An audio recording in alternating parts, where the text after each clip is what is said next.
ഇന്ന് നമ്മളിവിടെ ചർച്ച ചെയ്യാനായിട്ട് പോകുന്നത് ഗൂഗിൾ ക്ലാസ് റൂമിൽ നമുക്ക് എങ്ങനെ ഓഡിയോ ഫയൽ സെൻഡ് ചെയ്യാമെന്നുള്ളതാണ്. അപ്പം അതിനായിട്ട് നമ്മൾ ആദ്യമായിട്ട് ചെയ്യേണ്ടതെന്ന് പറഞ്ഞാൽ ഗൂഗിൾ ക്ലാസ് റൂമിലെ വർക്ക് നമുക്കൊന്ന് നോക്കാം. എല്ലാവരും ആദ്യം നമ്മൾ ആപ്ലിക്കേഷൻസിൽ പോയിട്ട് Google class room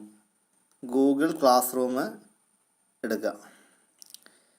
Google class room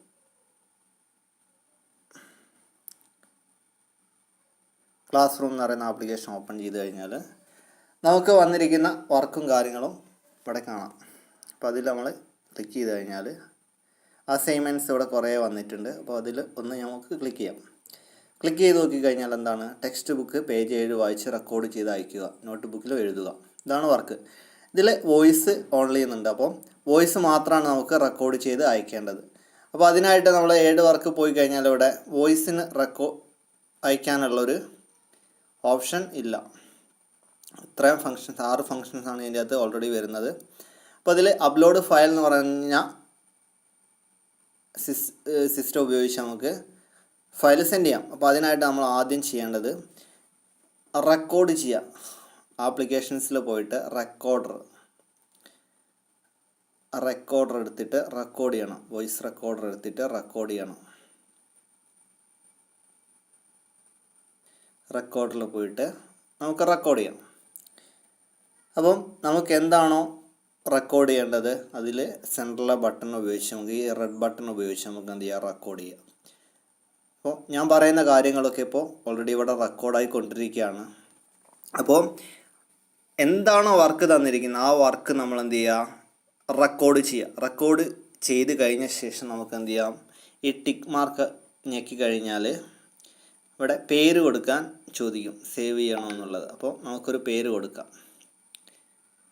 എന്തെങ്കിലും നമുക്ക് ഇഷ്ടമുള്ള പേര് കൊടുക്കാം. ഞാൻ എന്ന് കൊടുത്തു, ഓക്കെ കൊടുത്തു.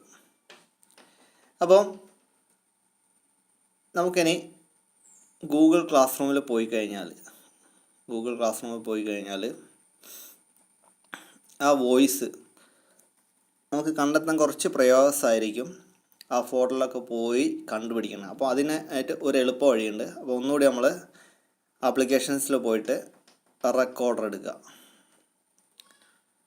റെക്കോർഡർ എടുത്തു കഴിഞ്ഞാൽ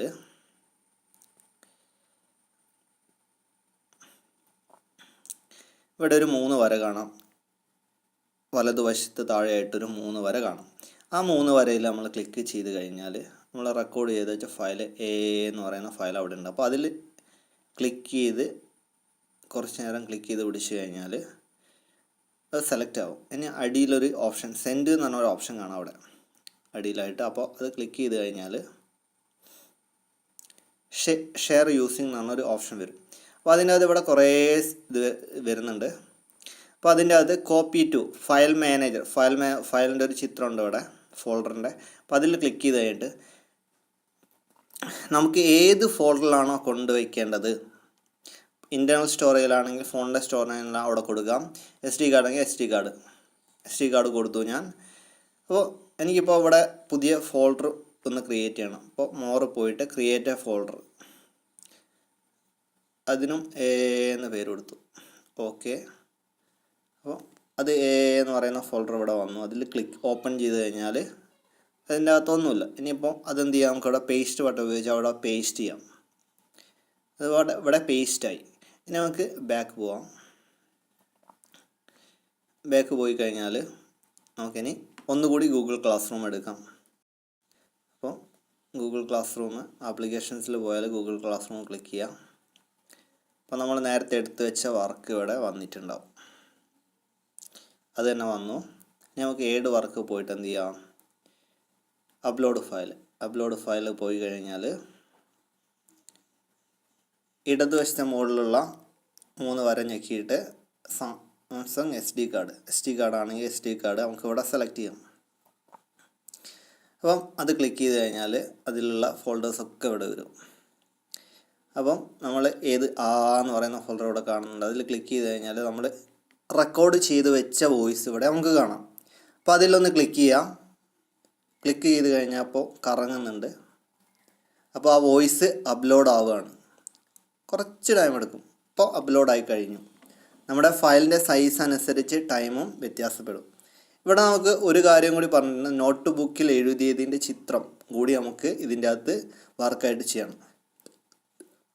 അത് ചെയ്യാനായിട്ട് നമുക്ക് എന്ത് ചെയ്യാം, ഇവിടെ മുകളിലേക്ക് ജസ്റ്റ് ഒരു ഏറോ മാർക്കാണ്, അതിൽ ക്ലിക്ക് ചെയ്ത് കഴിഞ്ഞാൽ ഏഡ് വർക്ക് ഒന്നുകൂടി കാണാം. അപ്പോൾ അതിലൊന്നുകൂടി ക്ലിക്ക് ചെയ്ത് കഴിഞ്ഞാൽ ഡയറക്റ്റ് ക്യാമറ ഉപയോഗിച്ച് നമുക്ക് ഫോട്ടോ എടുക്കാം. അപ്പോൾ അതിനെക്കാട്ടും കുറച്ചുകൂടി നല്ലതെന്ന് പറഞ്ഞാൽ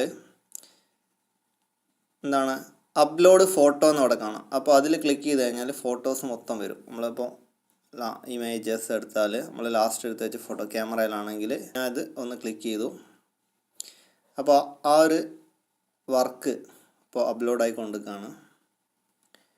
നമ്മുടെ ആ ഒരു ഫയലിൻ്റെ സൈസ് അനുസരിച്ച് എന്താണ് ടൈം എടുക്കും. ഇപ്പോൾ അത് അപ്ലോഡായി കഴിഞ്ഞു. ഇനിയിപ്പോൾ നമ്മൾ ഹാൻഡ് ഇൻ ബട്ടൺ പ്രസ് ചെയ്ത് കഴിഞ്ഞാൽ അത് നിങ്ങളുടെ അധ്യാപകന് പോകും. ഈ ഒരു ബട്ടൺ, ഹാൻഡ് ഇൻ എന്ന് പറയുന്ന ബട്ടൺ പ്രസ് ചെയ്യാൻ നമ്മൾ ഒരിക്കലും മറന്നുകൂടാ. Hand in your work 2 attachment will be submitted for textbook page 7 വായിച്ച് റെക്കോർഡ് ചെയ്ത് അയക്കുക. നോട്ട് ബുക്കിലും എഴുതുക. അപ്പോൾ ഹാൻഡ് ഇൻ കൊടുത്തു കഴിഞ്ഞാൽ ഇത് അധ്യാപകന് സെൻഡായി, വർക്ക് സബ്മിറ്റഡ് എന്ന് അവിടെ കാണിക്കും. ഓക്കെ. അപ്പോൾ ഇനി നിങ്ങൾക്ക് എന്തെങ്കിലും ഒരു പ്രശ്നം, നിങ്ങൾ സബ്മിറ്റ് ചെയ്താൽ എന്തെങ്കിലും പ്രശ്നം വന്നു, തെറ്റിപ്പോയി, അപ്പോൾ നമുക്ക് അൺസബ്മിറ്റ് ചെയ്യാനുള്ള ബട്ടൺ ഇവിടെ ഉണ്ട്. അപ്പോൾ അതിൽ നമുക്ക് ക്ലിക്ക് ചെയ്ത് അൺസബ്മിറ്റ് ചെയ്യാനുള്ള ഓപ്ഷൻ ഉണ്ട്. Unsubmit to add or change attachments, don't forget to resubmit once you have finished. വീണ്ടും സബ്മിറ്റ് ചെയ്യാൻ മറക്കരുതാണ് പറഞ്ഞിരിക്കുന്നത്. അപ്പോൾ ഇപ്പോൾ അൺസബ്മിറ്റ് ചെയ്തു. ഇനി നമുക്ക് ഇതിൽ തന്നെ മാറ്റാം. ഒന്ന് ഡിലീറ്റ് ചെയ്യണേ ഡിലീറ്റ് ചെയ്യാം, അല്ലെങ്കിൽ പുതിയത് പുതിയത് ചേർക്കാം. അതിനുശേഷം എന്ത് ചെയ്യാം, വീണ്ടും എന്ത് ചെയ്യണം, ഹാൻഡ് ഇൻ കൊടുത്തിട്ട് ചെയ്യണം. അപ്പോൾ വീണ്ടും ഹാൻഡ് ഇൻ കൊടുത്താൽ മാത്രമാണ് വർക്ക് സബ്മിറ്റ് ആവുകയുള്ളൂ. ഓക്കെ. അപ്പം ഇത്രയും കാര്യങ്ങളാണ്. അപ്പം രക്ഷിതാക്കളെല്ലാവരും ഒന്ന് ശ്രദ്ധിച്ച് ഒന്ന് ചെയ്യാം കേട്ടോ.